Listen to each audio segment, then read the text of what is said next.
Hello, everyone, and welcome to the Circle of the World podcast, where we discuss Joe Abercrombie's First Law series. I am one of your hosts, Lord Chamberlain Jeffrey, and here are my co-hosts, Archlector George, and Harrison, the Adeptus Historical. We complete our coverage of Last Argument of Kings, the third book in the original trilogy. And so for this episode, we'll be covering spoilers and all in terms of reviewing the entire trilogy and the book. So let's get started. That was definitely a well thought out name. We totally discussed that. Totally. As usual, we should thank you all for taking this journey with us. It's crazy to think, a year and a half ago, basically, that me, George, and Harrison got together on some random post on Reddit, based off of my undying search for more media centered around the First Law, and you guys have all, you pushed us, you supported us, encouraged us. I don't know, can't say enough, right? Just thank you all. Absolutely, it's all about the people listening, and I don't know if anybody watched the full Spotify Wrap for podcasters that we got, but that number that like 350 people have us in our top 10. That's pretty good. It's 350? It was out for the top 10. Yeah. Holy shit! I thought it was like 200 something. Oh wow. That was the top 5. So that's really good, and a special shout out to the those 50 people out there that have us as their number one ranked podcast. So yeah, those are loyal people right there. Some loyal ass people. How long have you held on for like a year and a half? Listen to us. Fuck me. I love that. Actually, if you tell us who you are, we'll give you a little leg up in the giveaway. Yeah. What we'll do is we'll take a bath and bottle up the bath water. Oh wait, sorry, we can't do that, right? Wait, that's for OnlyFans. What the fuck? Oh well, sorry, I got confused. Jesus Christ. God's sake. And speaking of fuck's sake. Go ahead, George. And speaking of the giveaway, we're giving away a copy of The Great Change and Other Lies, which is one of the signed numbered copies. I think was it 1368, Harrison? Hang on. Hey, there's one of the last ones. Which is what one of the people on Reddit said when we put the picture up. Said, "There's no way that's real." And I'm like, "Oh fuck!" Well, they were talking about his signature, and to be fair, that's a shitty signature. I thought my signature is shitty. Joe, it's pretty distinctive though, isn't it? That's what you want. And also, Joe has to do it like 6. He had to do it how many times? 1,500 of these. That's true. It probably got worse over time. You wonder if it probably got exhausted. Yeah, the Snake and Talons copy looks probably better than ours. She got one of the first, didn't she? That's funny. Yeah, this copy is copy 1,364. That was close. Love that. So yeah, if anybody listening would want to win that, just go on our Instagram or Twitter or on Reddit and just pick one of the posts that we have there and share it and tag COTW giveaway so that we can keep track of who's sharing. Mm-hmm. And that will all go in a big spreadsheet, and I'll pick the winner by random. Absolutely. And I did actually read that book last Sunday morning, and I read through it like nobody's business. And it is definitely Joe Abercrombie. He's consistent as always. You get some perspectives.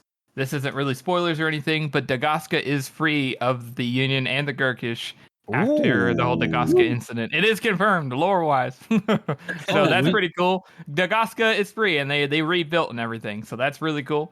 And you get some insight into Glokta and some other characters in between stories. But definitely read the book after you've read Wisdom of Crowds. So Okay. Awesome. Oh yeah, 100%. Love that. I mean, I have to read it. I haven't read it yet. But yeah, I actually got to buy it. We should do a YouTube video or maybe a podcast episode about The Great Change and Other Lies. It'll come. It's book number 11, bro. Well, we got to figure out. You're going to do the first 8. We got to do another 8 books first. Fuck, we got to make it. We got to switch it up. But anyway, yeah. So thank you all again for your support. When are we gonna actually announce the winner again? What's the date? So we'll announce it on episode, just to weed out the people that weren't listening, and then we'll probably announce it on the 22nd episode. So that will be when the social media post is going out as well. We'll announce the winner on the 22nd and aim to get it to them just after Christmas, before New Year. Oh, okay. So we could ship it out to them even before the 22nd, and then gotcha. Yeah, well, more than likely. Perfect, sweet, amazing. All right, everyone, remember, share the post. All right, so we're gonna, start off our spoiler review episode, and we're gonna kind of give it a little bit of structure as compared to previous episodes. We're going to pair up our POV characters, and our first pair is a natural pairing, we think. Ebony and Ivory, never shall the twain to whatever meet, whatever the fuck. Let me look up Ebony and Ivory. That was the most fucked up reference I've ever heard in my life. If you couldn't guess before, well, it's obviously Logan the Bloody Nine Fingers, and Pharaoh Malgin. Those are our 2 POVs. Let's talk about their journey, and how they both, in my estimation,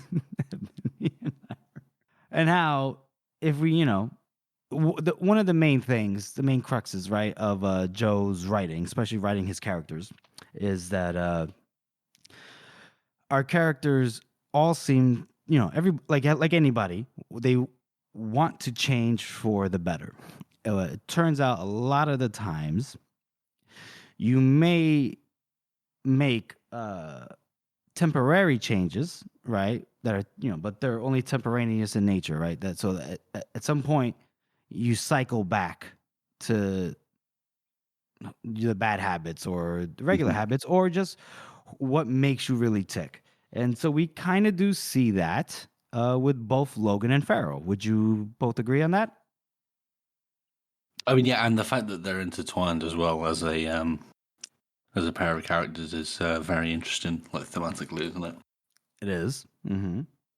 But it is interesting. I mean, I think Pharaoh definitely doesn't change as much as Logan, or at least he doesn't try to. I think Pharaoh changes by just slow degrees and power. I don't think that's what Joe was going for. It's not. She's over 9,000. So are you getting over some deep mental trauma? It's all right. Just go and get cannibal powers or devil powers or whatever the fuck. Was that what I think Joe was trying to say? No, It is funny how, like, the first time I read it is I thought, wow, that's really incredible. Pharaoh is kind of like how the character who doesn't change or, reverts back or whatever. And I never in the beginning, I didn't think, oh, but Logan changed. He's different now. And I do stand by that to a degree, but certainly he definitely regressed through, we didn't realize that the blade itself, he got the most progression he's ever had before they hanged, at least for a long time. And then he reverted back in Last Argument in Kings. hardcore.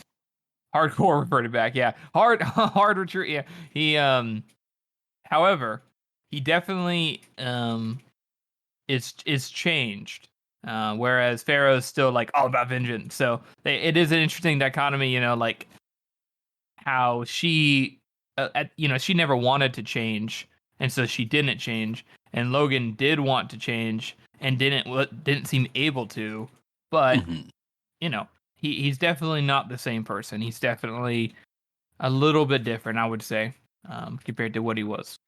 Interesting. I might have to push back on that a little bit, Harrison. The only reason I say that is because in Pharaoh's POVs throughout she didn't get a lot, right, in the Blade itself. Got some more before they're hanged, and then the amount of her POV chapters in Last Argument Kings is difficult to say in terms of like how many chapters she had, but it was back on the the the lower Definitely on the lower number, end. right? And but one thing we did notice, right, is that I always felt like Pharaoh was always fighting this dichotomy, right? Where it's like on one hand she wants vengeance, right, at any cost, but then she has these moments of self awareness of a very buried desire of self improvement in a way of changing the path. She talks about the fact that, like, if we remember, she broke down in front of Yulwei and how she felt empty, and she literally broke down. And when she says she wants vengeance, she says it all the time. She says it to herself in her internal dialogue, but there's always she always like kind of like brings up an opposing viewpoint in her own internal dialogue, and then kind of tries to shut it out, or then it kind of is left in flux. Right? I don't think I think Pharaoh at the end of Last Argument of Kings really only she had been denied vengeance for so long, right? In her head, vengeance is every single person that is from the continent of Kanta. Fuck it. That's it. If you're from that continent and you're a certain ethnicity, you're a fucking Gurkish, and she wants to kill you and your entire family. But she never really could get it, right? If you think about it, in the first book, she was running away in the Badlands from the army that was chasing her and those criminals, those escaped criminals. And then from then on, she just kept going on these side quests. She went to Adua, then went to the Old Empire. She was never able to really fulfill that desire for vengeance. And the further she got from being able to fulfill it, I felt the more the desire for vengeance actually dissipated in a way. And then it wasn't only until couple instances, obviously, and before they're hanged, when they found out that the seed wasn't where there's in the island of Shabulalayan, that anger of like, okay, at least she kind of initially had a purpose to go out there, which is to fulfill the desire for vengeance. That didn't happen. The seed wasn't there, so it sparked her anger once again. And now, see, in her moments of anger, very quickly made decisions of, like, when she was talking to Logan on the ship, like, I'll go back to Gurkul and seek vengeance, whatever. And then even then she kind of had that, oh wait, that's not what I wanted to say really, but it's what it was just an instinctive reaction. And then even then when she was in Adua after that with just Baez, she found herself missing Logan, just like, she thought about vengeance, but it wasn't like, if she really, really wanted vengeance, she could have just left at any time. She had just gone and killed some Gurkish auxiliaries or whatever, like she did later on. But it wasn't until she was bestowed the powers of the devil bloods, the demon, whatever, all that jazz, with the, empowered by the seed, when she actually touched it, then she's like, okay, I finally have a means for my vengeance, so therefore I'm going to act on it. But I wonder, you mean like she kind of got like to the point? She got the ability to actually seek her vengeance out. If she never would have like touched the seed, right? She would have never got those powers. So I wonder where her arc would have went then. That's a good point. A very long-winded way of saying, like, some, like, at least for the first time for me personally, when I first read the trilogy. I wasn't really like enthralled with Pharaoh's character, like her POV. The more I read it, though, the more you read between the lines, the more you pick up on it. I'm like, she real well written, but whatever. So I don't know. I just feel like when, like, Pharaoh did kind of, yes, go back to seeking vengeance, in a way, yes, came back in the same circle, but it wasn't. It always seemed like, just even from the very start, we kind of did see an internal struggle within herself. Whereas, I mean, you can see that right from literally her first chapter when exactly. She's burying the bodies of the people that she was traveling with. She doesn't even fucking like them, but she sticks to that principle of I'm gonna bury them because that's what you do. Yeah, but I'm still gonna bury them. Fuck the soldiers, though. Fuck them. Harrison, you want to say something? Yeah, I mean, I guess kind of what I meant was she wasn't looking to change, whereas Logan was. Like yes, you are right about that. Yes. And I find that interesting. But you bring in a good point is that she wasn't. Neither one of them are honest with each other, with themselves. Not really, but ironically, both of them are like, yeah, we're kind of bad people, but Logan is denial about him, like his intentions. Like he doesn't take full responsibility, as we've said before, like where he, it seems like he does, but then whenever Dogman says it doesn't look like you're trying very hard, it's like it's so poignant to his character. Is he says all these things, but is he really trying that hard? Whereas Pharaoh, what she actually wants is to be a good person and to probably, go live a normal life. She just has been so, mistreated and broken throughout her life. She has resorted to vengeance. And for sure, Logan's lost a lot and he resorted to the same kind of thing. But, deep down, it seems like Logan doesn't actually want to be good, at least not wholeheartedly. He enjoyed being bad, whereas Pharaoh feels like this is just who she is, so I guess I'll be bad. This is what the world is like. And it's so interesting to see how they play off each other. And not to say, of course, Logan's some evil bastard. It's just very clear that he definitely enjoys being bad. And probably about being generous about the same amount as he loves being good. Like, he's very complex, but whereas, like you said, with Pharaoh, she's kind of conflicted. Logan is like, oh, I just gotta do what I gotta do. No problem. That sucks. Shame I had to kill him, but it was kind of cool. Yeah, but Harrison, you brought up a very good point, and I guess that's what I was actually gonna a roundabout way get to. That is that we see the two different kind of ways about it, right? With Pharaoh, she'll say, and she'll tell herself, no, all I want is vengeance, but we see the internal strife, right? Like you just said, she can't, like her actual her true internal desire is to maybe find some semblance of peace, to be better, do better, right? Whereas Logan, he's always talking about in his internal dialogue and with people that he meets in Blade itself and before they're hanged about being better. Now that I'm out of here, I'm going to be better. Now that I'm with this group of people, I'm going to be better. I can change. But really, truly, his internal desire is to not change. His internal desire is just to burn the world down. So that was a good point. I mean, I think that might be a little bit dramatic. Burn the world I down. mean, not burn the world down. You know what I mean? What I mean is, like the world should change to him rather than the other way around. No. What I just mean is that Logan doesn't really care to change, whereas like that's what I'm saying is like what Harrison kind of was picking up on, right? Like every chapter we see from Pharaoh, right? We see Pharaoh arguing with herself. She'll argue with somebody else, like Yulwei. She always argues Yulwei, right? But she's arguing with herself about vengeance via some other path that doesn't involve vengeance. And it's never really resolved, but then she tells herself vengeance. She tells herself this is, what we could say is the negative route. She doesn't really have anything else to hold on to. Right. But then even when Logan and Pharaoh find something, I mean, you said about Shibulian earlier, but that point at Shibulian when Pharaoh sort of tries to really actually become like vulnerable. Mm-hmm. And we don't really get Logan's perspective in that particular moment, but it is interesting that it all kind of falls apart immediately after that.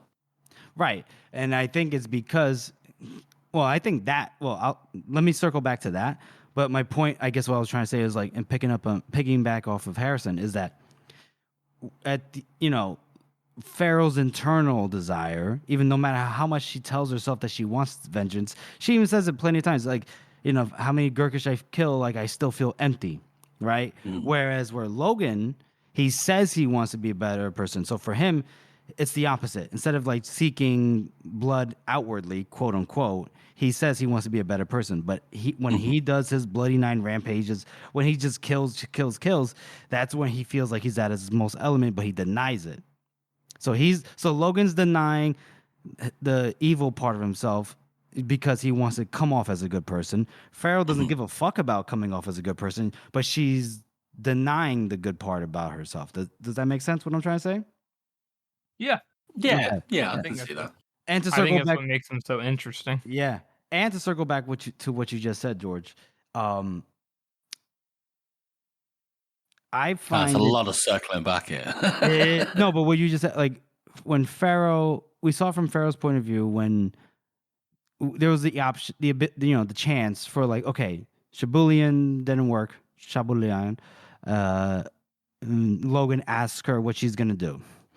She seeks vengeance. She says that's what she says, and she looks at Logan. Logan looks crestfallen, and then he goes, "I got scores to settle in the north now." But Logan is a man of agency. He could have just been like, he could have tried to talk to Pharaoh, right? In that moment. Absolutely. I mean, there's no reason why they have to. I don't think that boat's leaving straight away, right? When they're they're at the docks. Yeah, they're still in whatever fucking coastline that's near, whatever in the old empire. They could still have conversations. But it's like, what happened? Like the minute Logan heard her say, oh, she wants vengeance, he didn't want to try to talk to her about it. Like if they both could come out of it. I mean, we do see that again later at the end of Last Argument of the Kings when Pharaoh's been changed. Yeah, but she's been changed by forces out of her control. That's not her fault, Yeah, but no, I'm not talking about Pharaoh. I'm talking about Logan. Like the way Logan just kind of doesn't try and ask her about anything. He's just sort of like, oh, I'm the king. I'm the king of the Northmen now. Isn't that great? And then when she doesn't laugh, he's just like, oh well, I'll come back later, I guess.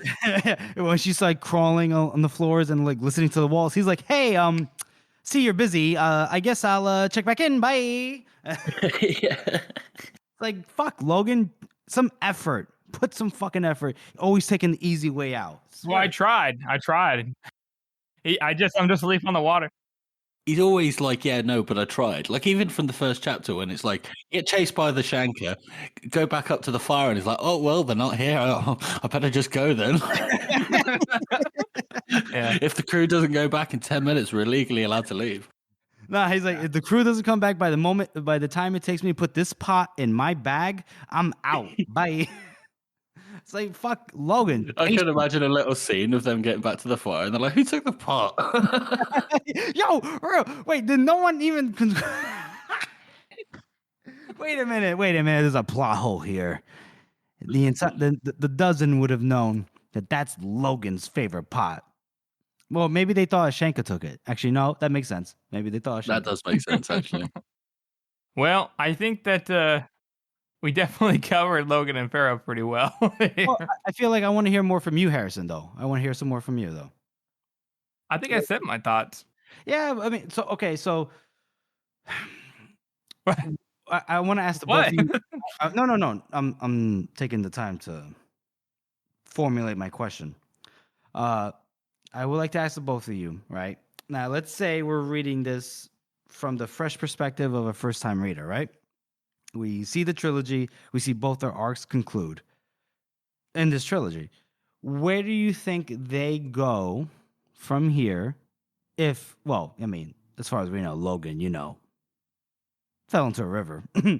But where do you think they go from here? Do you think there's any kind of, I don't want to say redemption, but is there hope for an actual turnaround in terms of their current trajectory? I think for Pharaoh, at this point, there probably isn't like in their internal kind of strife. Like we all know that. Well, we all know, but everybody knows that vengeance doesn't really fulfill you. So even if she tears across the entirety of Gurkle and kills Kalul and Uthman al-Dost and like all of the slavers and frees everybody, she's still just going to be like, was that enough? I don't know. Whereas Logan, I think he can kind of, I don't know.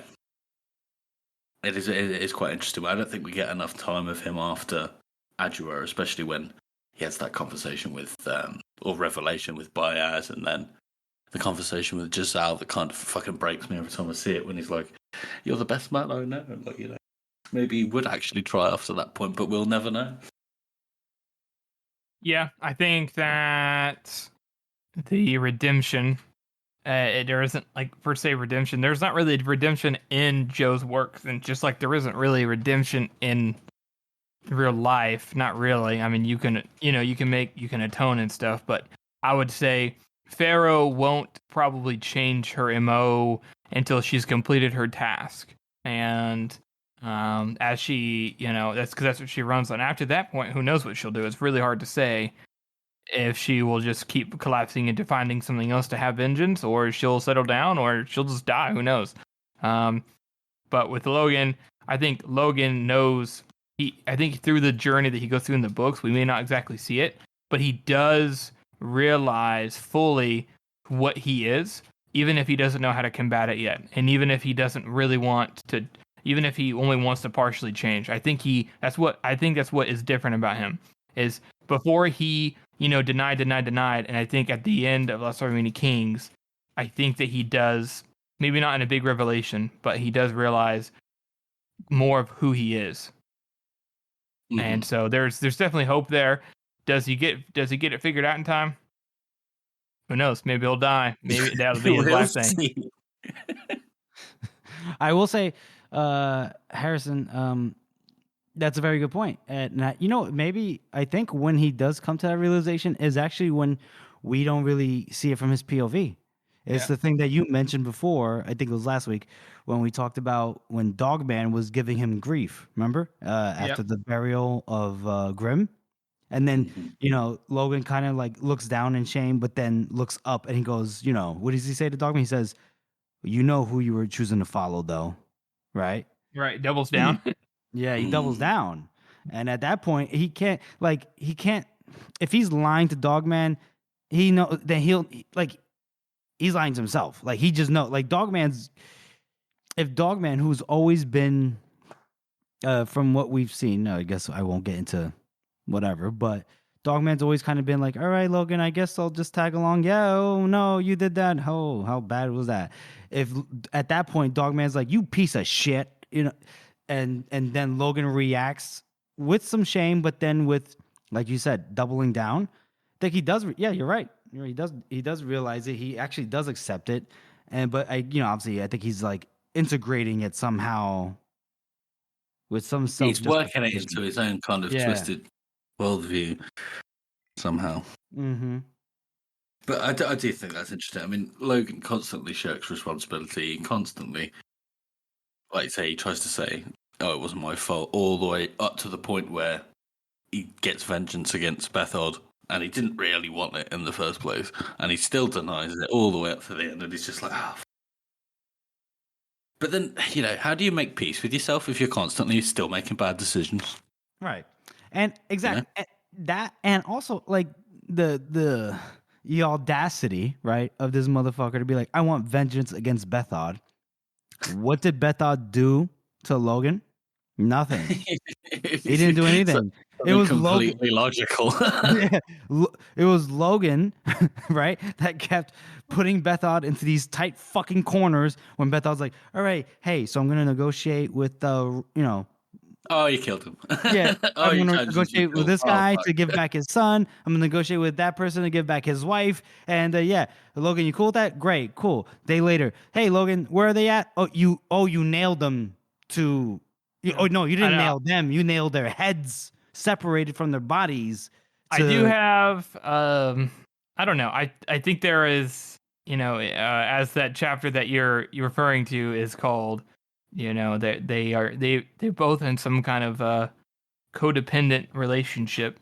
Sure. And I think they're both feeding into each other, but you're definitely right. Definitely a big problem there. Right. Like Bethod at some point had no I'm getting to real spoiler territory, but all Bethod did was like, all right, I need to lock this motherfucker up because he's just gonna get me murdered.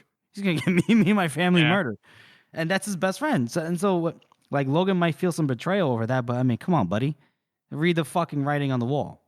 Yeah, I mean, if there's something that's going to make you sit down and look at yourself, it's your best friend trying to betray you. Exactly. I wonder what I could have done to contribute to this situation. All right. So before we move on, last thing I want to ask the both of you: if you can remember, first time you got through these books, the trilogy, the original trilogy, what were your thoughts? How you felt about where Logan and Pharaoh ended up? Your very first virgin thoughts. I was honestly shocked that Farah didn't pop up again after she had that chapter with Mamoon. And she kind of like fled into the night, did that sick superhero flip. Okay. I'm surprised we didn't see her again in the trilogy, or well, kind of spoilers, never again. Wait, you mean just in general the series? Yeah. No, but, I mean, as soon as you read the trilogy, you're done with the trilogy. You're not reading. Yeah. I think with all of Joe's endings, there's sort of like this bittersweet kind of thing to it. Well, more bitter than sweet in Logan's case, but even Logan, when he's like falling into the river, he's just like, oh, this is quite nice actually. It's like, this isn't too bad, and then he hits the water, and then that's yeah. But it's hard to tell, Jeff. It was a long time ago, and I haven't got the benefit of. I just wanted to get your thoughts. Yeah, Harrison. I kind of said what I feel about Farah. I really liked how it was like maybe not a lesson, but like a character who was stuck on one thing and finally was able to achieve what she wanted to. At the same time, it's like cool because she was able to achieve. She has now the means to achieve what she wanted, but like it's also not really what she wants, and it's kind of a shitty thing, anyways.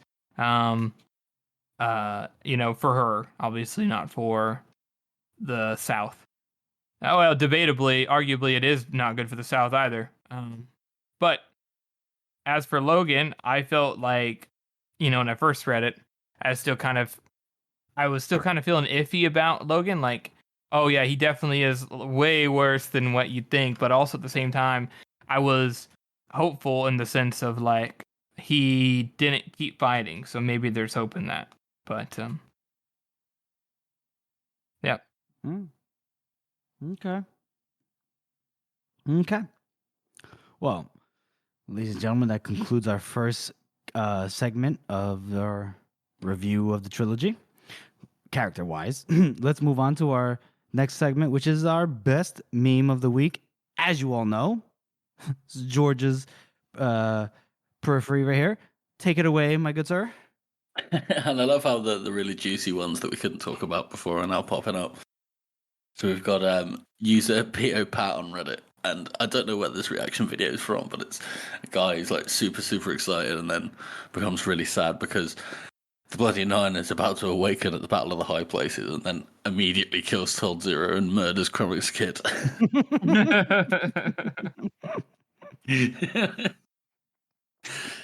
And that was probably the most shocking moment I've read in fantasy, especially. His face. Oh. So yeah, fucking check that link out in the description. That's super fucking funny. He looks so happy too. He's like, yeah. Oh my god! And he goes, wait, what?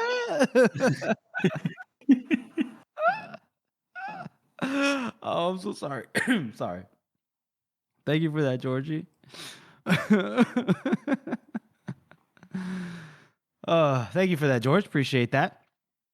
So we'll move on to our next character pairing review of the first original trilogy.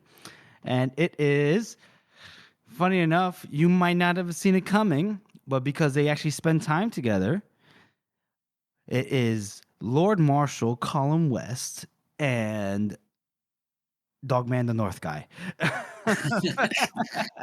Dogman the Northman.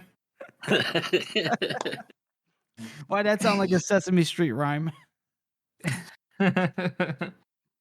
So, where to start with this, folks? Where to start with this? I think what we can, besides the fact that they're both, they're characters that interacted with each other before they're hanged extensively, right?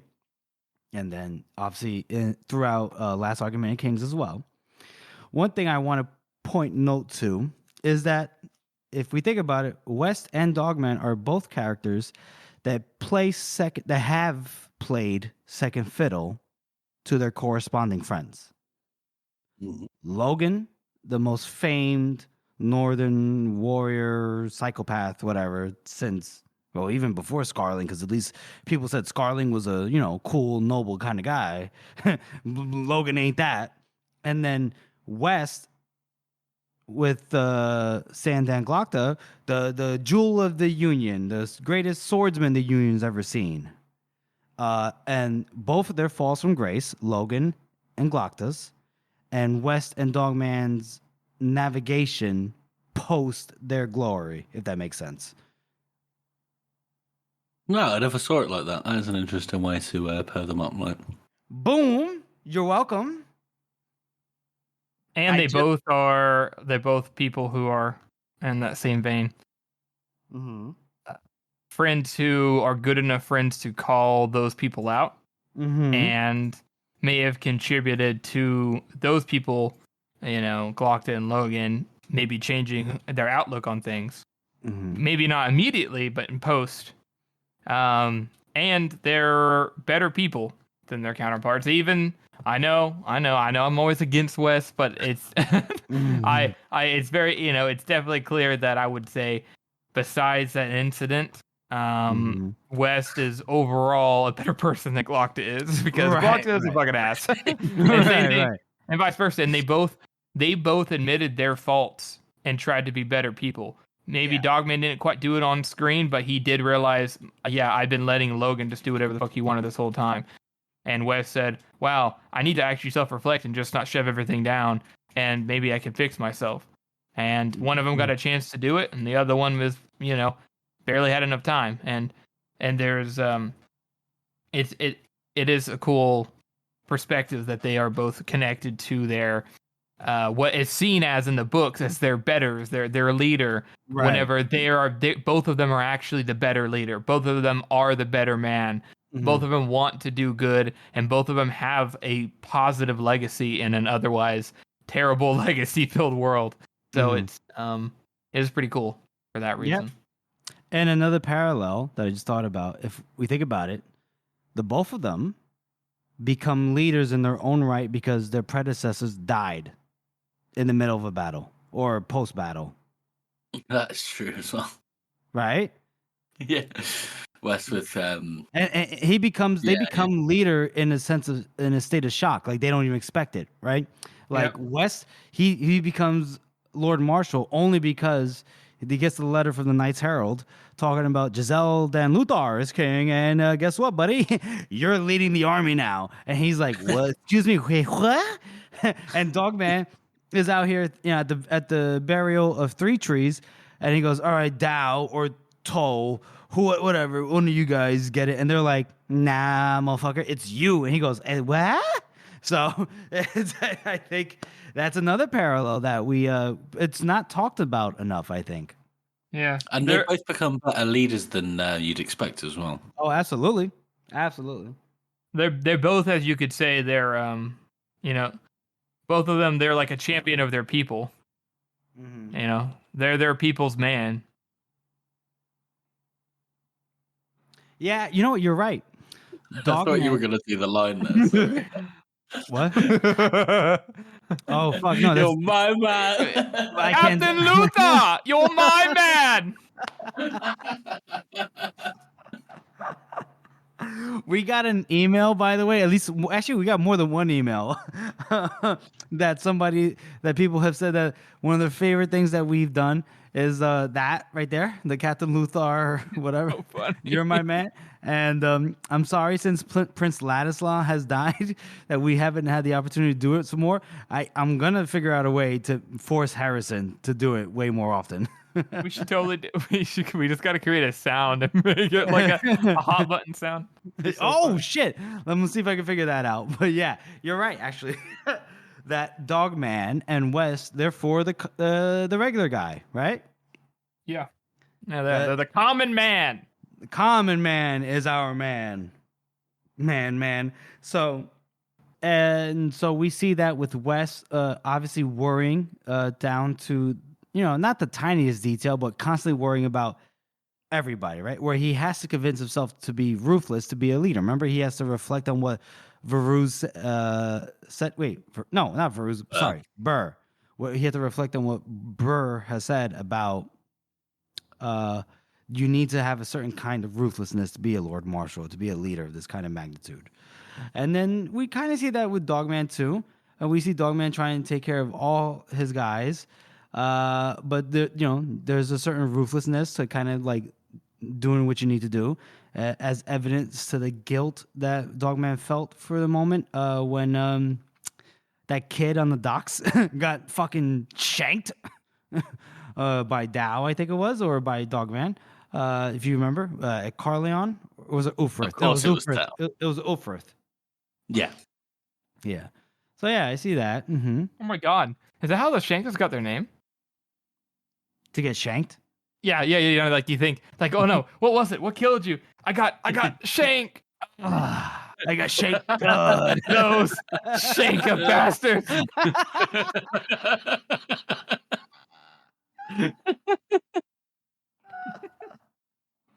So what you're telling me is that everybody, some random individual got killed, and they're like, "Oh my god, what happened?" He's like, "I got shank."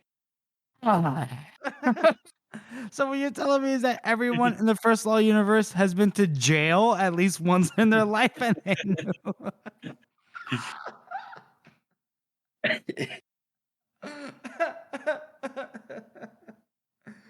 I'm sorry. Go ahead. Continue. All right. What else? What other parallels? What other things do you want to talk about West and Dogman here? Come on. I honestly think it's interesting because like Dogman's probably the character with the least amount of like inner monologue when it comes to like his own feelings and stuff. Like a lot of the time he does talk about the past, but he kind of just he's like so numb because he's just like in the woods all the time. So he's just like, oh fuck, I need to piss.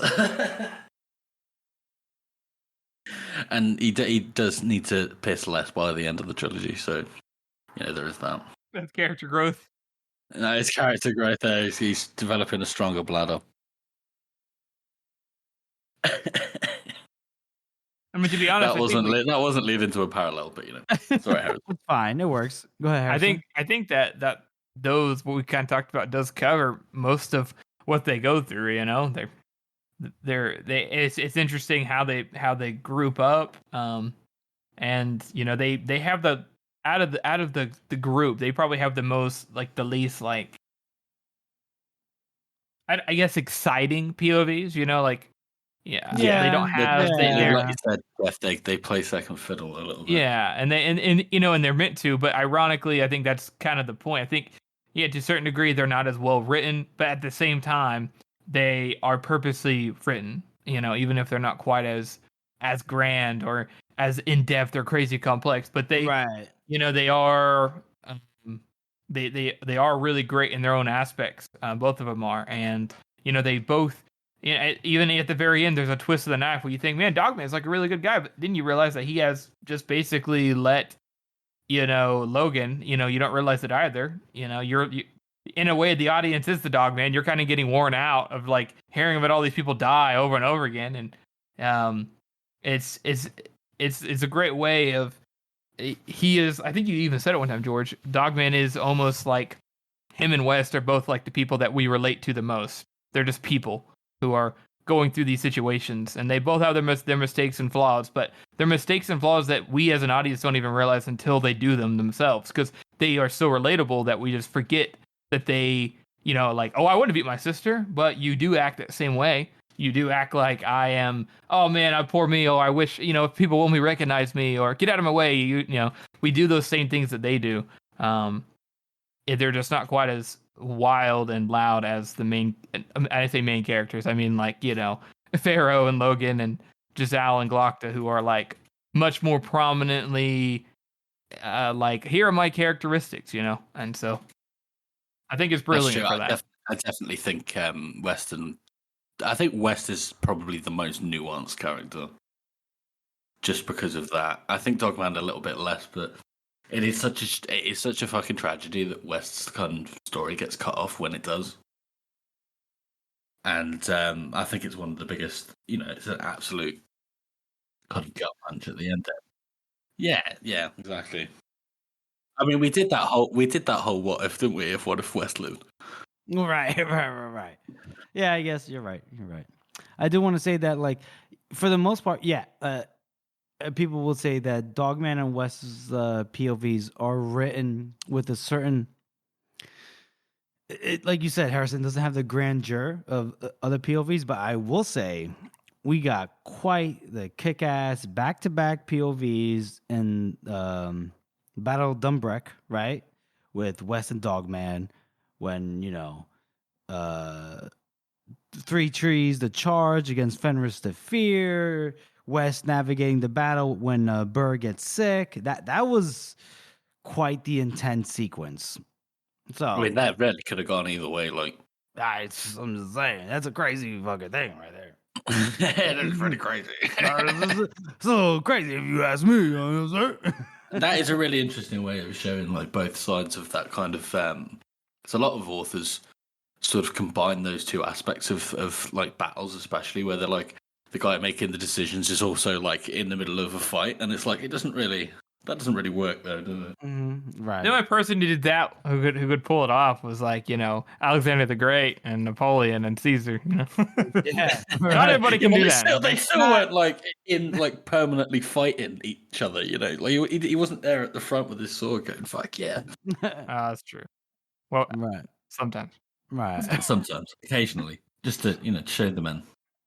Well, one more thing that connects both West and Dogman, and we would be remiss to not mention it, is they both had the hots for Cathal, but only one got to. Oh, I forgot about that. Got to plow that tract of land. got to plow.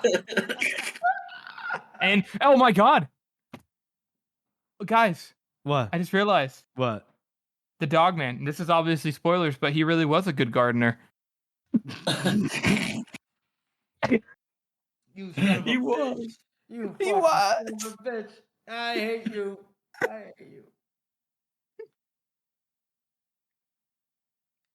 Anyways, moving on to our next segment. Yeah, so they both were really into Cathal, and obviously only Dogman got to get intimate with her. And let's talk about that, where we see that Cathal shies away from West and gravitates towards Dogman, even though there's basically a language barrier of some sorts there. Because West has too much of an anger problem, which is funny, right? If you think about it, because Dogman's best friend, aka Logan, there's a bit of an anger problem as well too. You want to talk about that? I mean, it's true though, isn't it? Like every single time that Cathal sees West do some actual violence, he's always like, completely frenzied. Yeah. Like when he just storms up the hill. I mean, I know that Ladislaw is trying to R word. I don't think we're supposed to say the R word, but Wait, what? He's trying to on rape the her. hill. He's trying to rape her. Yeah, he's trying to rape her, right? And then West just comes out of nowhere, covered in blood, and just pushes him off the fucking cliff. And I just think, like, what the fuck? That's so. It's almost comedic, So I can imagine that kind of image being stamped in her brain, that it's just like, yeah, he's just a fucking maniac. Yeah, no, I don't know if that's. I don't. Not and obviously Actually, when you're they're in the right. battle as well, right? No, wait. You might be right though. Hold on. That's the only instance that she's seen his temper, really, kind of, right? Or maybe she might have seen flashes of it somewhere else and before they're hanged. I mean, she might have, but because we never see her POV, it's a little bit more difficult, isn't it? It is a little bit more difficult, but I guess the fact that he just kind of snapped, killed a member of the royal bloodline, the heir to be or whatever the fuck, right? No, well, I don't think she particularly cared about that, but I think it was just like just appears out of nowhere, covered in blood, and just shoves him off the fucking cliff. I think that's just. Well, at least she comes out and just says it, and I love the fact that West is like, "How dare she think I'm too angry?" He chokes on his own anger. It's like, oh, buddy, I don't know, but maybe she might have a point. I think she definitely has a point. Harrison, you got anything to say? No, I think you guys covered it pretty well. So that was our coverage of West and Dogman as our paired characters for that segment. Interesting how those little connections just kind of sprouted about, right? we'll move on to our next segment, which is our character spot. Now, our character spot for this episode, we are each going to choose a character that we found was our favorite non-POV character throughout the whole trilogy. I think we all know what mine is, but we'll go off. We'll start off with George. Go for it. Wow. What did we agree on? I completely forgot. Your boy. You crippled worm. Oh, yes, of course, yes. We've got to pick out like the salt. We'll figure this out. Doctor, you crippled bastard! Yeah. You crippled worm. I just love him because he's just so unapologetically bad. He's just awful all the time to everyone. Doesn't matter who they are. Or like he walks into the room with Glockter and Barnum and he's just like, "Fuck off, servant." Goes and walks in and sees Frost and is like, who's this freak?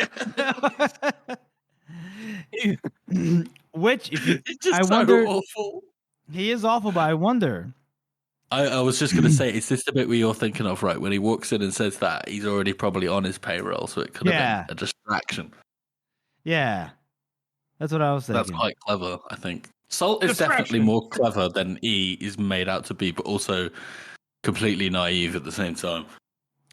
Well, George, can you expound on that? Because I always thought he was pretty clever, but I don't know about naive. I think he was so myopic that he didn't see the where the other threats lied or whatever. If that makes sense.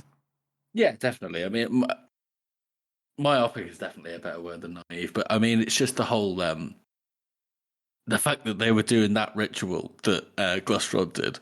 You know, the one that completely fucking destroyed Alcus. And he's just like there doing it, like, and he's like, "No, it's Baez. Baez is the bad guy." What the fuck are you talking about? Like, he's like a book behind. But he's not wrong. But at the same time, like, why did he think that was gonna work? Right. It's so funny. No, yeah, and I guess he was naive in the sense of that. Even Baez made a joke about it, right? When he was talking to Glockta, that like, a return to the super old ways where people knew their place, that kind of thing. Yeah, like the ultra conservative past that never existed. Yeah, but in a way, isn't Baez the same way? Or maybe not. Maybe Baez is more like on a meta level, like he's just so above everybody else that he doesn't worry. He doesn't care. Like he doesn't care if the nobleman or the commoner. Right. Or even the king that much. He just needs people to obey and make him money. That's it. I will say, yeah, it's like, I think that Salt is like it's like one of those people. He's like a modern day politician who is like been in power for so long that they've completely lost touch, but they have not lost their edge. And so they are still intelligent and they still know how to use it, and they are very good at maintaining power. But because of the fact that they've lost touch, it has limited what they're actually capable of doing. It's like one of the most important things in a position of power is not to lose touch. Otherwise, people below you will see that, and it's a major weakness. And I think that is his downfall. But other than that, yeah, he's pretty smart. But I think that's what gets him. Mm. Yeah, that is interesting, and also it is interesting the whole power struggle, like you said, Harrison. Like he's out of touch, and Morovia is sort of like trying to kind of he's got sort of like his counterpoint. Yeah, I do find that interesting that kind of plays out throughout the entire trilogy, and then Baez just comes up there and it's like, nope, they're both wrong. Well, by Morovia is kind of like the opposite, right? Like he's like the person who is too idealist, you know, unfortunately. Like it's great and all, but like it's not plausible. So but in a way though, Morovia in his own way is still beholden to certain like whenever there's a new position to be appointed to or whatever, it's Morovia versus Salt, and it's just you're on that side or the other. Whereas, like, if Morovia was a true person of the people, right? Mm-hmm.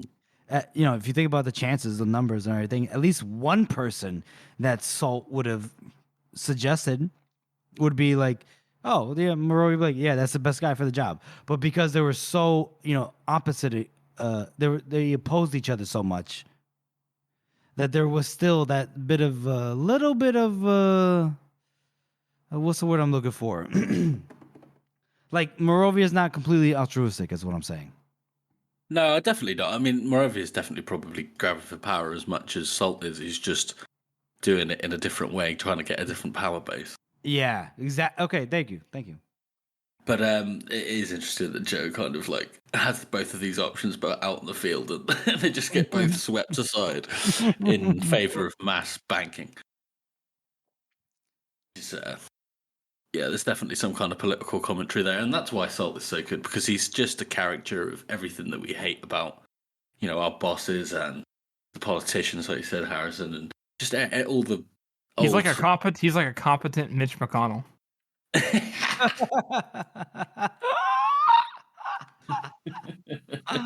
Oh, that's great. That's great.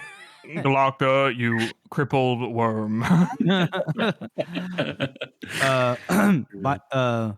So, Jeff, how about you? What's your character? Yep. Well, I mean, ladies and gentlemen, is it any surprise that I have a man crush, and I'm straight, but I have a man crush on our boy, our guy, our mensch, Black Dow. I mean, come on. From the get-go, right? From the first fucking book, we hear terrible stories to the point where he's on par with the Bloody Nine, with just the savagery, the fear that people, feel when they hear his name spoken or when they witness him in person. Let's think about the time in the Blade itself when they came upon that group of Northmen trying to collect taxes like a bunch of fucking commies. And he goes, my name is Black Dow. And they go, you're Black Dow? Oh, fuck. And he is, how do I explain this? Black Dow is the kind of person where he might have gotten his reputation through all the acts that he actually has committed. But most likely what it is a combination of that versus just circumstance of maybe the wars or battles or skirmishes that has occurred in the North. And, his name has taken a life of its own, but he ain't no bitch. He's a badass motherfucker. Took Logan to the brink in the circle, right? Because he had to have for Logan to have spared him. And he is bitching like a constant bitcher, but he isn't necessarily wrong though. He's the kind of person that's just like complaining about stuff that everyone already knows about. It's like, all right, so we all know this, so let's just deal with it. But he's bitching in a way that's like, well, then let's do something about it. And finally, after 2 whole books, right, of just bitching, but the bitching did lessen, right? It decreased over time, especially once Logan's out of the picture. 3 Trees was the chief, then Dogman, and then obviously we see what happens at the last argument of Kings. Black Dow, he does what he needs to do, and at some point for him, what I find fascinating about Black Dow, right, is that at the start for him it was all about the nuclear setting, right? Just a group of them, it's a dozen, but it's not really a dozen, right? It's all about what's good for the group, right? But then obviously as things progress with the war that Bethod is waging on the Union, and how dare they kill Forley, the weakest, which Dow took a special front to, if we remember. Harrison, just so you remember that Forley's a good guy, and he's weak. His name is Forley the weakest. Get over it. It's not. It shouldn't be a surprise, you asshole. Sorry. I'm sorry. Just he's not my man. He's not. But we see, like, how do I explain it? Dow is just so goddamn nuanced, and I hate that we have to wait just another book or two. But he does see what's gonna happen. He especially sees what's gonna happen after Logan is crowned as king. And, you know, obviously, Three Trees was the man that they all would have just wished they all could have just followed till the end of time, right? Three Trees dies, then it's Dogman. Now, Dogman is the one that Dow and Toll agree, both of them agree, that should be the chief. And we know how much Dow and Toll just argued. They argued over if the fucking sun was blue or fucking turquoise. They just fucking argued. And the fact that they both came to an agreement that Dogman should be chief speaks volumes. And his speech, god damn it, when they buried Toll, motherfuck me. Ugh. Just for that alone, I totally understand Black Dow's decision and his actions to, you know, try to kill Logan. Fuck it. I would have done it too. You're absolutely right. I mean, Black Dow is definitely a lot of the Northmen are like this. Like, we expect all of them to be like Logan by the time they get introduced in like the second half of the Blade itself. But hardly any of them are, except for Black Dow, who has that same kind of reputation. But, you know, we learn as we go on that he kind of like, he's ready to do the tough things, but he doesn't like it. So he is very, very nuanced, like you say, Jeff. I really appreciate how Joe was able to write him. Like, he, you know, the subversion, you know, is one of his best ones. I think is how, you know, you're supposed to think that he's a bad guy and things like that, and he is, but at the same time, you know, the reasons he's doing what he's doing, and like the intention and the purpose is completely different than what you think. He's not doing it, all right, we need power. Like, as we've said before, actually we haven't said before on the actual normal episodes, but, you know, he names himself Protector of the North, not King of the Northmen. That alone, just the naming convention, goes to show that how he sees himself. He doesn't see himself as like worthy of that. He would see probably Three Trees, but he just doesn't want somebody fucking terrible on it, and he sees himself as terrible. So he's just going to call himself Protector of the North because he's got to have a title. And Joe writes Black Dow so well into the story, you don't even realize it until the end, until he says that crucial line, you know, killing you might just be the best thing I've ever done, you know. Absolutely. Love that for Black Dow, though. Harrison, who's your character spot? Well, honorable mention, as we all know, Artie, because she's an amazingly written character. But my favorite is Baez, by far. I think everybody likes Baez's character. I don't like it when people like try to just downplay him as being an evil character. I don't think he's just, I'm an evil bad guy. That's not really what he is. He's a very human, long-lived person who have made mistakes, willing to admit those mistakes. At the same time, though, in order to cover up those lies, he will do anything he can to do it. He lives for the game. He plays the game. He always wins the game. He's damn good at it. But at the same time, he's got all these moments where he's like, yes, I do enjoy tea. Like, there's no maliciousness in that. He just likes tea because he likes tea. You know, I enjoy your company, Logan, because it's just somebody I can talk to who doesn't have a predisposition or trying to get something out of me. I feel like that's why he enjoyed Logan's company. He just was there to journey with him. When was the last time Baez had somebody near him who wasn't wanting something, who just wanted to talk? And that's why we saw all of those human sides of Baez, because Baez got to be just be a dude. He, you know, that's probably why he enjoys being in the library so much. Just reading his books, drinking tea, waking up early, you know, just talking to the people inside the community. I just find that so interesting that he is simultaneously just an old man who is just trying to enjoy the pleasantries of life, but is unwilling to give up on the lies and the power. Like he needs that to live, but at the same time, he doesn't just want that. That's not all he is. And his characters is incredibly well written. I would say he is maybe out of like without any POV, I think he is the best written character overall for anybody who's not a POV character. He's got all this nuance, and he is an absolute badass, even if he is a diabolical maniac. Yeah. But I mean, even if he's like the ultimate tyrant. Yeah, he's ultimate tyrant. He has a symbol. He symbolizes all of the bad things in our world currently too. So it's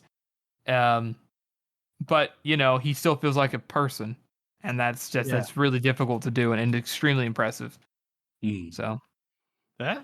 I mean, if you're not a sharp-eyed reader, you might not even notice that Baez is the bad guy, or say I think he's the bad guy, but you might not notice what he's up to until right at the end of the last argument of the Kings, like I did the first time. Or you just think, oh well, surely it's something else going. Yeah, he's a little bit bad, but he's got a plan, right? He's got a plan. I just thought he was cranky. I was like, oh, don't interrupt him during bath time. Excuse me.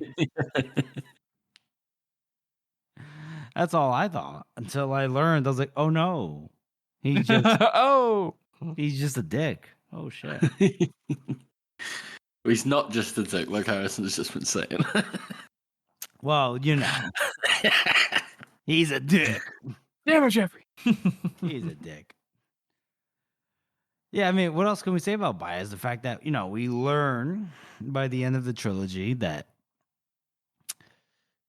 It might be left up for interpretation if you're a moron, but he killed Ptolemy after killing Canadius, which is wild. I still need to know how he killed Canadius, because Canadius, Juvens, Badesh, and Glustra, they're all they have to be more powerful than what Baez is or was.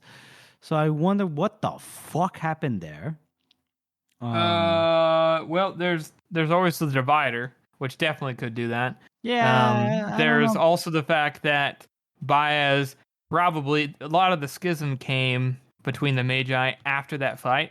It's very possible that part of that schism was the fact that Baez was not really fighting that much up until the end. Maybe he was being very clever and letting everybody else go before him.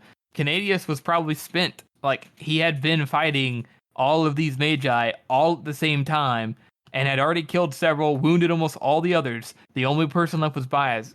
He was probably holding his side, fucking limping around. He was definitely injured. And also, finally, Canadius did not have high art. He was obviously a demon, but he did not have high art. He had his tools, his mastery of making. He was a demon blood. He obviously was very hard to kill, but he was not like Juvens, where he was like, aha, I can blow apart a mountain. Yeah, I mean, here's the thing. You don't buy it? What's the truth? I'm just saying there really isn't anything that specifies that, right? Like we say, like, okay, Juvens knows high art, right? But when we say just don't know what making is, do we?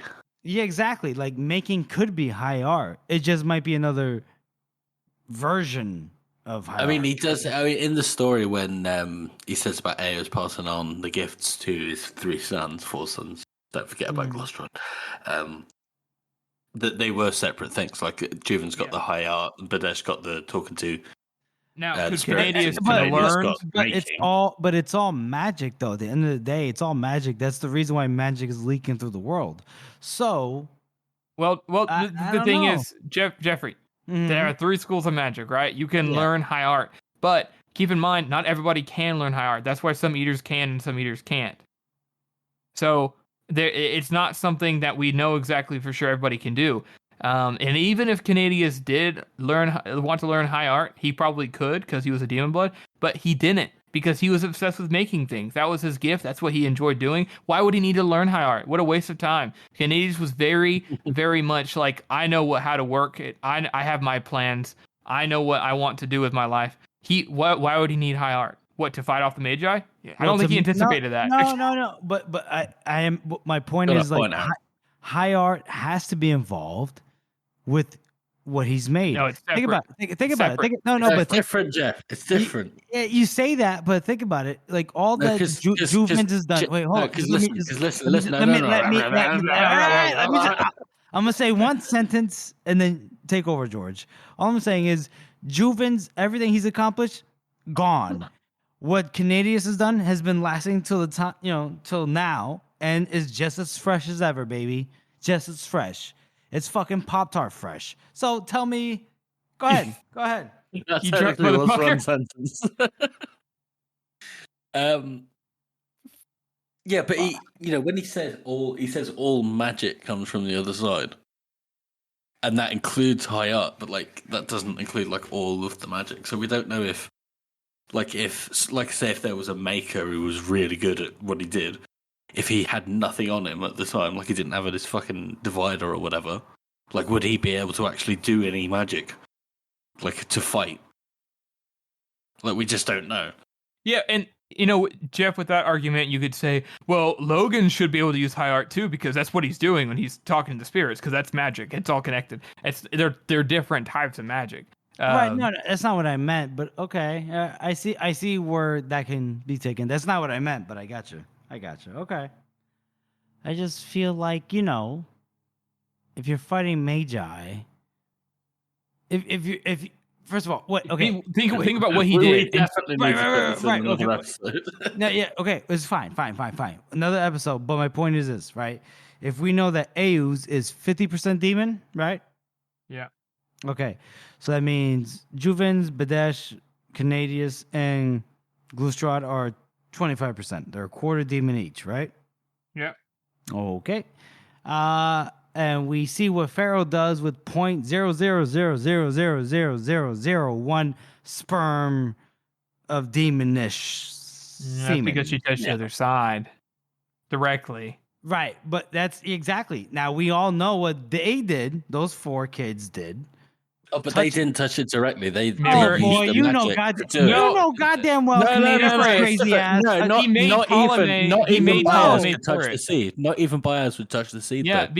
That's right. Jeffrey, he made Ptolemy specifically. The whole reason why there was an issue there, he made Ptolemy. Bias speculates specifically that way she could handle the seed because he didn't want to do it. So that's very okay. You're right about that. Sorry about that. All right, fine. All right, moving on, Jeffrey. I'll allow it. Anyway, all I'm saying is Baez is a bitch. Anyway, let's move on to our final 2 character pairings. Glocta and Giselle. And at this point, they are Archlector Sand and Glocta. And our August Majesty Giselle Dan what? Dan King. That can't be right, but whatever.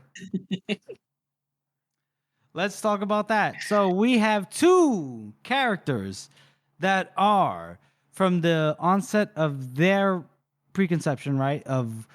They're both the glory of the Union, right? If we're not mistaken, they're both colonels. They're both. Was there anything else that? No, just at the same time, they're both colonels. If I'm not mistaken. Well, they're just basically the flowers of the Union. They're like the prime. They're the things that the epitome of the Union spirit. Embodiment. They both are put into positions where they, Glock obviously suffers a whole bunch physically, and mentally, but he makes use of what his position is to the point to where he's eventually an absolute power, nearly absolute power. Whereas Giselle didn't suffer nearly as much, but instead of getting absolute power, he is I know people be like, "Oh, he's still a coward." Yeah, but Giselle is fundamentally a different person from the beginning of the story, and he's one of the only characters in the entire series who stays that way. Is he a coward? I mean, sure, but like, there is no saying, well, he's the same exact he is not the same person, and that's notable because, like you guys, as everybody likes to point out, it's rare inside Joe's work, and so and he changed for the better, so he's a better person. Glockster's a worse person, but Glocker is definitely a worse person. Yeah, but they're also like, if you're gonna call Giselle a coward, you have to call Glockta a coward. You have to, because they're both doing Bias's bidding. Well, that's my point. I think because Glockter's kind of playing the game, whereas Giselle kind of just doesn't know what's going on. No, but that's even what Glockta tells Giselle. Jeffrey, I just want to make my point clear. I'm saying that in defense of Giselle, not as a point against him, because people say, well, he's a coward. It's a shame that he's still a coward in the end, and my point is like, he's not. It's not relevant. Yeah, right. He's not. I hear you. And I think anybody would be. I mean, nobody's a coward if they could literally just be like torn to shreds at any second. Right. Like that's just good fucking common sense. That's survival instinct. Yeah, exactly. It can do a lot better alive than blown up across the wall. Right. And we talked so much about Giselle and Glockta's journey, especially a lot about Giselle, and recently too. We just talked about him. So feel like I have a lot less to say about Giselle right now than maybe I will next time we see him. That makes sense.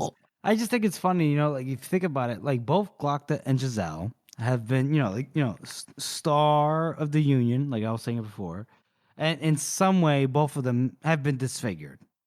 In Giselle's case, not as bad, right? but they've went into foreign lands, gotten disfigured, come back, and the difference is Giselle was still celebrated as a hero because at first he came back to the Union land, to the Union, I'm sorry, then went and dealt with the Tanner, quote unquote, wink wink. But with Glockta, he went to foreign lands, got fucking tortured. Now that's the difference is where like how people receive them, because Giselle was able to cover up his disfigurement, quote unquote, with like a beard or whatever.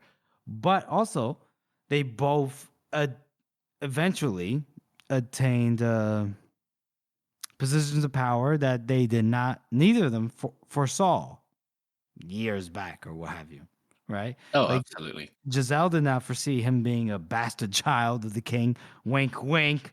$6. And same thing with Glockta, right? Like, as far as he knew, like back in his prime, he was going to be, a Lord Marshal. He's going to be this and that. Nope, turns out he was an Inquisitor, but then climbed the ranks of the Inquisition. It'd be interesting to think about what would have happened to Glockta if Baez was around at the time when Glockta was in the army before he got captured. I don't think Baez would have paid him no mind. I think I don't know. Do you not think Baez would have been interested in the war that was going on with his like worst rival? Think about it. At that time, right? Lord Chancellor Ficht was still alive.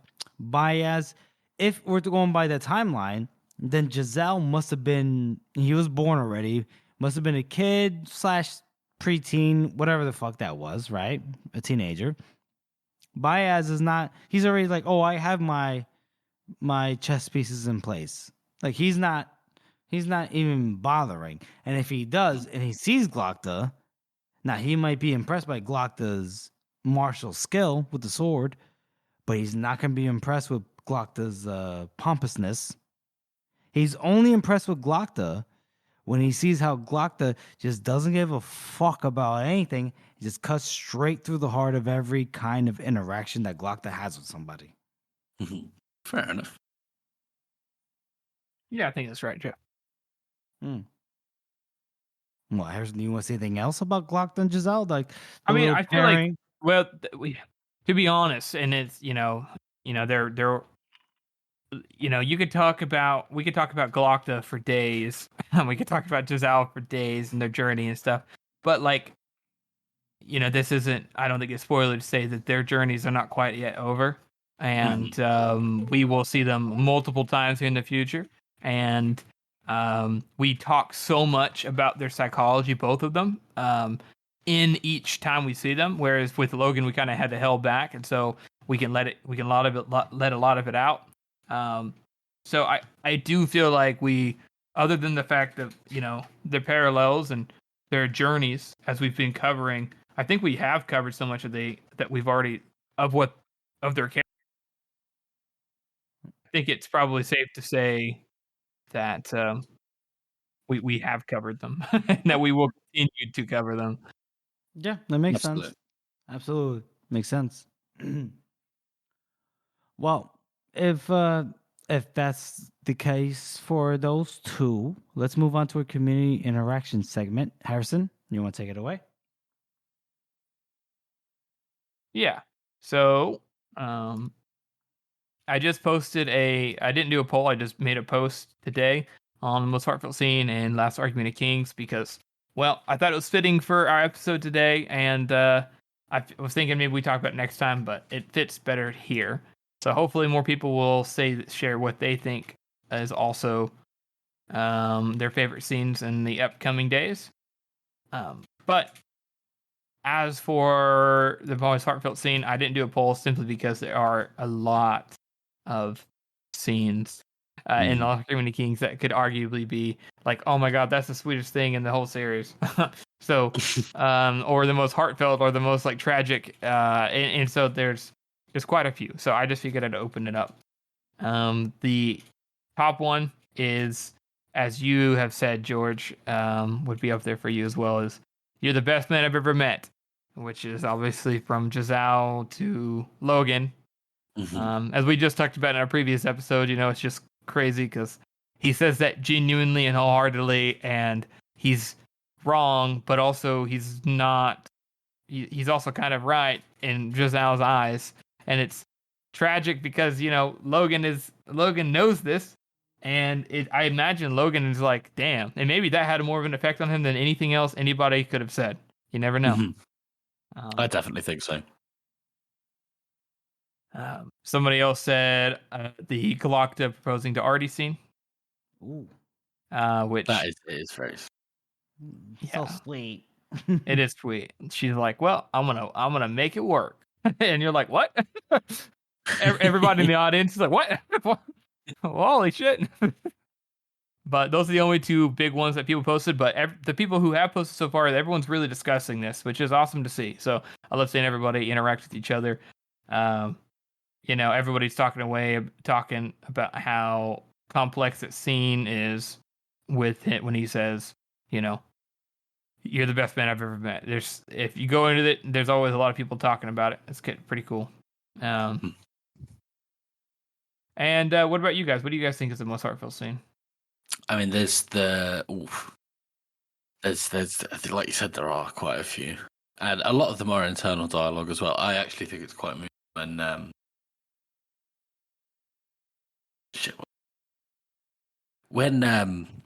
Glockter kind of realizes that his practicals are gone. He's like, my boys. Like, what did I ever do? And I think that's it. It's so touching, but also really fucked up. Yeah. And I think Joe does that perfectly. He blends those two things very, very well. What about you, Jeff? Well, I guess for me, it's like the definition of heartfelt, right? Like, are we talking about heartwarming, or just in general, just like heart? Just like something like really genuine, kind of like emotional. Honestly, it's when Galacta sees West post, first law radiation bomb, and where Galacta always complained and was angry about people not reacting to him in a humanistic way. And then when he sees someone like West in that position, even worse than Galacta's ever been, right? Because West at that point is at death's door, step. Even he doesn't know what to do. He's he says it multiple times in that chapter. He says that finds himself standing up or reaching out or about to utter a word of comfort. Anything to accommodate the suffering that West is feeling right now. It is heartbreaking. And as much as Glockton will tell you his internal dialogue that he's, he ain't no bitch, whatever, Glockton's feeling it. That's it. Like I see it, I know it, and it gets me because there's no bittersweetness here. It's just bitter. So that's what does it for me, buddy. I'm all about the pure sadness. Fuck happiness. What about you, Harrison? I said, like, for me, one of my most emotional scenes is the Grim scene. It's a beautiful fucking ceiling. It's so, I don't know why it affects me the way it does, but I always get very emotional on that scene,